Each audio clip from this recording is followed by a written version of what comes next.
Good morning students.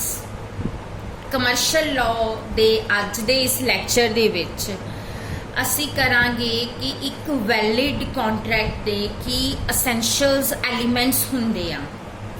Students, ਮੈਂ ਤੁਹਾਨੂੰ ਆਪਣੇ ਪ੍ਰੀਵੀਅਸ ਲੈਕਚਰ ਦੇ ਵਿੱਚ ਕੰਟਰੈਕਟ ਦੇ ਬਾਰੇ ਵਿੱਚ ਐਕਸਪਲੇਨ ਕੀਤਾ ਸੀ ਕਿ ਕੰਟਰੈਕਟ ਕਹਿੰਦੇ ਕਿਸ ਨੂੰ ਆ। ਅੱਜ मैं फिर एक बारी दोबारा तो तुहानू कॉन्ट्रैक्ट दे बारे विच डिटेल च समझाना चाहती हाँ ताकि जे किसी भी स्टूडेंट को कुछ नहीं समझ लग्या तो उन्होंने समझ लग सके। स्टूडेंट्स देखो, कॉन्ट्रैक्ट जिहड़ा आ की आ एक एग्रीमेंट आ।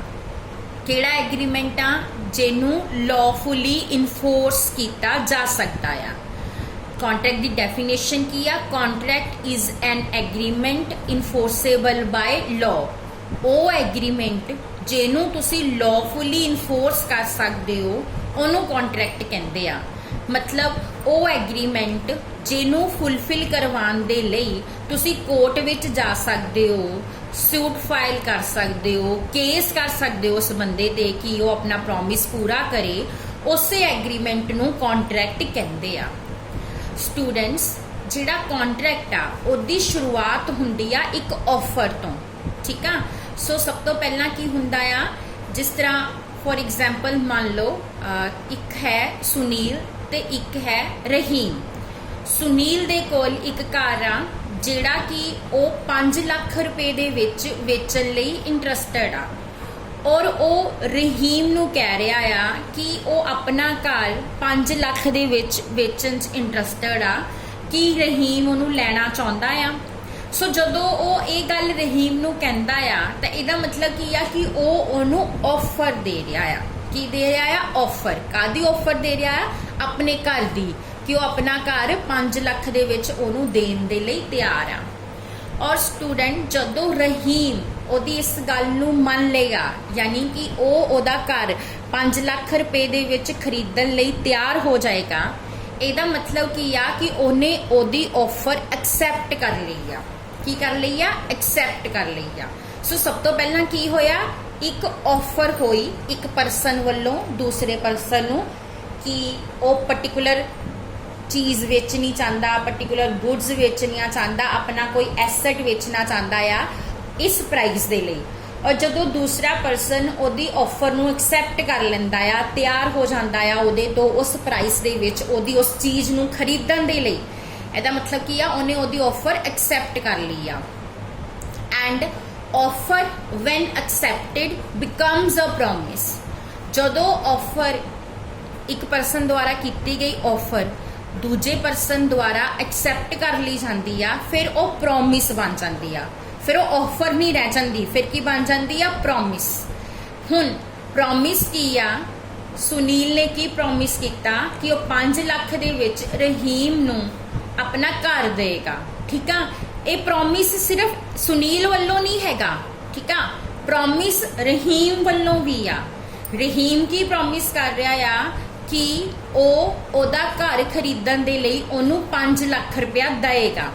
सो हुण देखो स्टूडेंट्स, दोनों साइड तो प्रोमिसेस हो रहे ने।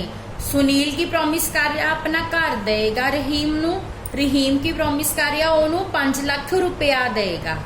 सो जदों दोनों साइड तो प्रॉमिस हुंदे आ, ठीक आ।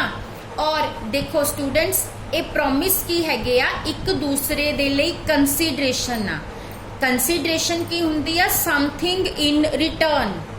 ठीक है। Consideration is the price for which the promise of other is a bought. Bought means खरीदना। वो कीमत जिहदे नाल तुसी किसी दा प्रॉमिस खरीददे हो उहनूं कंसीडरेशन कहंदे आ। स्टूडेंट्स, कंसीडरेशन की हुंदी आ? जिद्दां मान लो तुसी अगर किसी दे लई कुछ कर रहे हो तो वो बदले विच जो तुहाडे लई करेगा इन रिटर्न जो भी करेगा वो तुहाडे लई तुहाडे उस काम लई कंसीडरेशन आ। हुण इस केस दे विच सुनील रहीम नूं की दे रहा? घर। ठीक है। प्रॉमिस कर रहा ना कि उन्होंने घर देगा। सुनील ने कंसीडरेशन की आ 5 लाख रुपया, जिहड़ा कि रहीम ने बदले विच उन्होंने देना आ। ठीक है। इसे तरह रहीम सुनील नूं की दे रहा 5 लाख रुपया। ठीक है। ये प्रॉमिस कर रहा कि 5 लाख देगा। ਉਹਦੇ ਲਈ ਕੰਸੀਡਰੇਸ਼ਨ ਕੀ ਆ, ਉਹ ਘਰ ਜਿਹੜਾ ਕਿ ਰਹੀਮ ਨੇ ਉਹਨੂੰ ਦੇਣਾ ਆ। ठीक है। सो कंसीडरेशन की होंदी है, जदों तुसी किसी नूं कोई प्रॉमिस करदे हो तो इन रिटर्न वो बंदा जो तुहानूं दिंदा आ, जो भी प्रॉमिस कर रहा है, जो भी देगा, जो तुहाडे लई काम करेगा, उहनूं कंसीडरेशन कहंदे आ। So a promise, every promise or every set of promise forming the consideration for each other is called an agreement। फिर वो की बन जाता है एग्रीमेंट। मतलब जो दोनों साइड्स तो प्रॉमिस हो रहे ने, एक दा प्रॉमिस दूसरे लिए कंसीडरेशन आ, दूसरे दा प्रॉमिस पहले लिए कंसीडरेशन आ, फिर वो की बन जाते ने एग्रीमेंट। सो शुरुआत कित्थों हुई? ऑफर तो।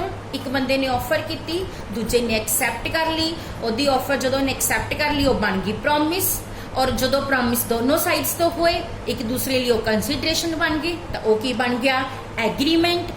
और अगर उस एग्रीमेंट नूं क्रिएट करन दे टाइम ते दोनों पार्टीज दे माइंड विच एक लीगल रिलेशन क्रिएट करना है कि असी ये एग्रीमेंट क्यों कर रहे हैं कि जे मान लो कल सुनील ने रहीम दे मन च किया, जे सुनील ने मैनू घर नहीं दिता मैं केस कर देना ये घर लैन लई। ऐदी सुनील दे मन च किया, जे रहीम ने मैनू 5 लाख नहीं दिता मैं ये केस कर देना। सो दोनों जने की आ इंटेंशन की आ माइंड विच लीगल रिलेशन क्रिएट करन दी, ठीक है स्टूडेंट्स। सो उहदे नाल की आ कि वो एग्रीमेंट कॉन्ट्रैक्ट बन जाता है, जिथे पार्टीज की इंटेंशन लीगल रिलेशन क्रिएट करना होंदी आ। स्टूडेंट्स कई वेले असी इहो ਜਿਹੇ बहुत सारे प्रोमिसिस करते हैं, अपने फ्रेंड्स के नाल भी प्रोमिस करते हैं कि मैं तेनू जड़ा हैगा अपना आ वाला फेवरेट पेन दूंगी, या मैं तेनू अपनी आ वाला जड़ा फेवरेट हैगी मोबाइल दा जड़ा कवर आ वो दूंगी। सो उस केस दे विच वो जिहड़े प्रॉमिस तुसीं कर रहे हो ना, उत्थे तुहाडी इंटेंशन की हुंदी है जस्ट एक फ्रेंडली रिलेशनशिप क्रिएट करना कि दोस्ती निभानी, इसलिए तुसीं वो प्रॉमिस कर रहे हो। उत्थे कोई इंटेंशन तुहाडी लीगल रिलेशन क्रिएट करना नहीं हैगी। सो उस टाइम ते वो प्रॉमिस जिहड़े आ कॉन्ट्रैक्ट नहीं हुंदे, वो एग्रीमेंट कॉन्ट्रैक्ट नहीं हुंदे। एग्रीमेंट उदों ही कॉन्ट्रैक्ट हुंदे आ जदों पार्टीज दी इंटेंशन लीगल रिलेशन क्रिएट करना हुंदी आ। सो हुण अज असीं इहदा शुरू करने असैंशियल एलीमेंट्स कि एक कॉन्ट्रैक्ट दे वैलिड होने लई उहदे विच की असैंशियल एलीमेंट्स होने चाहिए जदों वैलिड हुंदा है। स्टूडेंट्स सिर्फ वैलिड कॉन्ट्रैक्ट ही लॉफुली इनफोर्स किए जा सकते हैं। मतलब अगर तुहाडा कॉन्ट्रैक्ट वैलिड होएगा तां ही तुसीं कोर्ट विच जा सकते हो उहनूं पूरा करवाउण दे लई, अदरवाइज नहीं जा सकते। सो उहदे वैलिड होने दे लई की असैंशियल एलीमेंट्स हुंदे आ। सब तो पहला है ऑफर एंड एक्सैप्टेंस। एक वैलिड कॉन्ट्रैक्ट नूं क्रिएट करन लई ये जरूरी आ कि एक पार्टी वल्लों लॉफुल ऑफर होनी चाहिए आ ते उस ऑफर दी दूसरी पार्टी वल्लों लॉफुल एक्सैप्टेंस होनी चाहिए आ, फिर ही एक वैलिड कॉन्ट्रैक्ट बनता आ। हुण स्टूडेंट्स इत्थे लॉफुल वर्ड यूज हो रहा, लॉफुल ऑफर, लॉफुल एक्सैप्टेंस। हुण लॉफुल की आ, इहदे लई कुछ रूल्स ने, ठीक है, कुछ प्रोसीजर्स ने जिहड़े ऑफर करन दे लई यूज किए जाते हैं, फॉलो किए जाते हैं, एंड एक्सैप्टेंस करन लई भी फॉलो किए जाते हैं। बट इन्हां नूं असीं हुण इत्थे इन्हां रूल्स नूं इत्थे डिटेल्स डिस्कस नहीं करांगे क्योंकि असी एक सैपरेट चैप्टर ऑफर एंड एक्सैप्टेंस का एक सैपरेट चैप्टर डिटेल च पढ़ना, जिथे असी डिटेल च पढ़ांगे कि लॉफुल ऑफर की हुंदी आ, लॉफुल एक्सैप्टेंस की हुंदी आ। सैकेंड एसेंशियल एलीमेंट की हैगा आ intention to create a legal relationship. Students ये बहुत ही इंपॉर्टेंट एलीमेंट आ। जे तुहाडी इंटेंशन लीगल रिलेशन क्रिएट करन दी नहीं है ना, फिर वो एग्रीमेंट सिर्फ एग्रीमेंट ही रह जाएगा, वो कॉन्ट्रैक्ट नहीं बनेगा।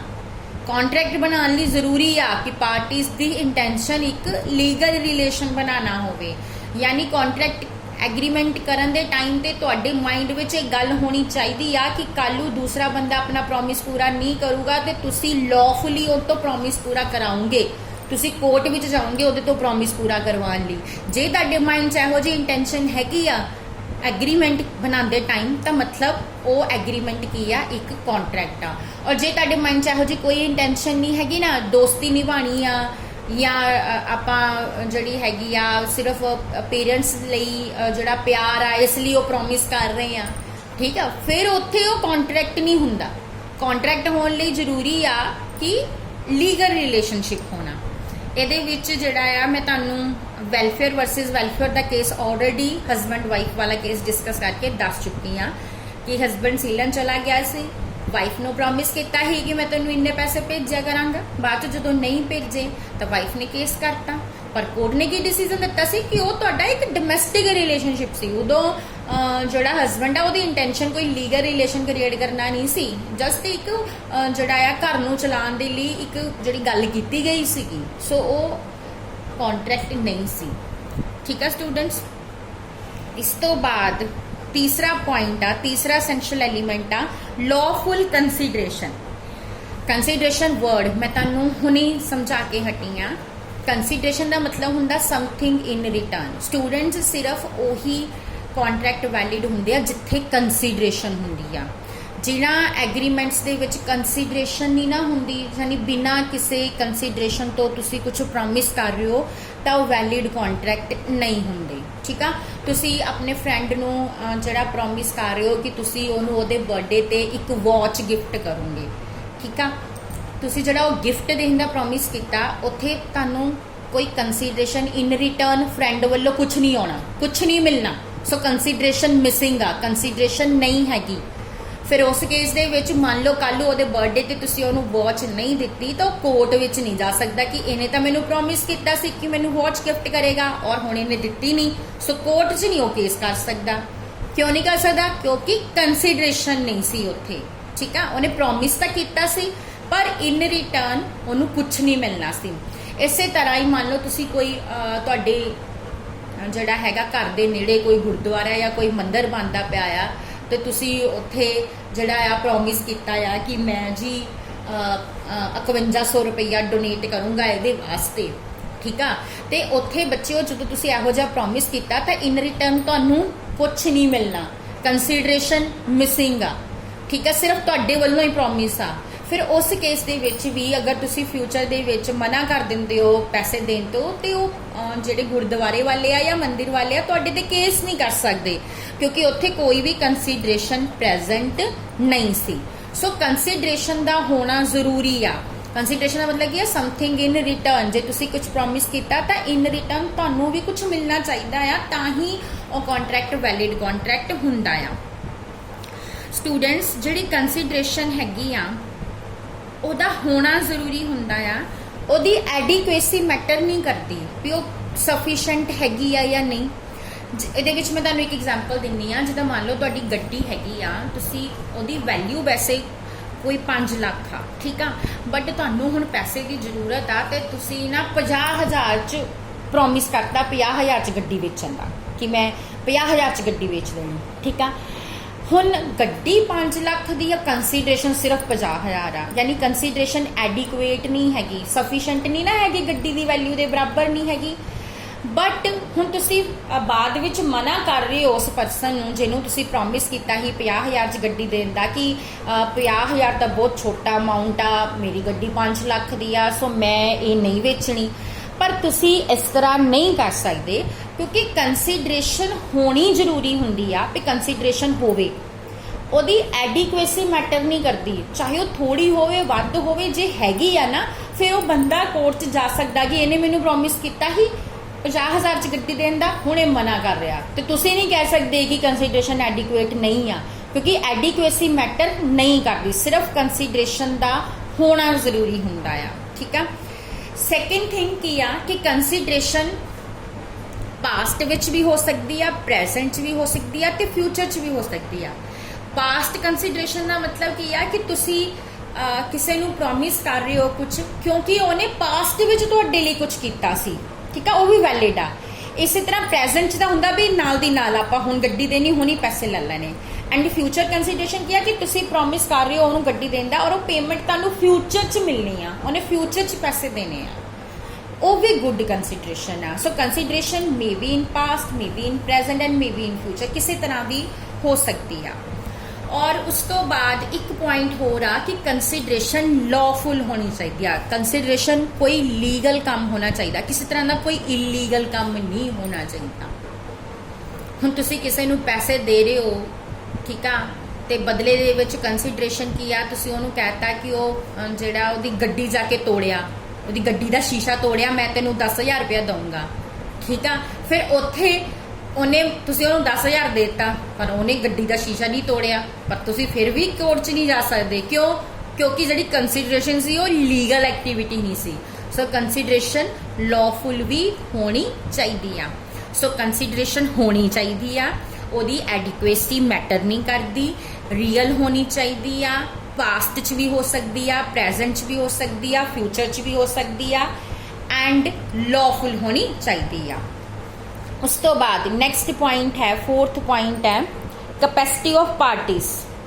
ਜਿਹੜੀਆਂ ਪਾਰਟੀਜ਼ ਕੰਟਰੈਕਟ ਸਾਈਨ ਕਰ ਰਹੀਆਂ ਨੇ, ਕੀ ਉਹ ਕੈਪੇਬਲ ਨੇ ਕਿ ਉਹ ਕੰਟਰੈਕਟ ਸਾਈਨ ਕਰ ਸਕਦੀਆਂ ਨੇ?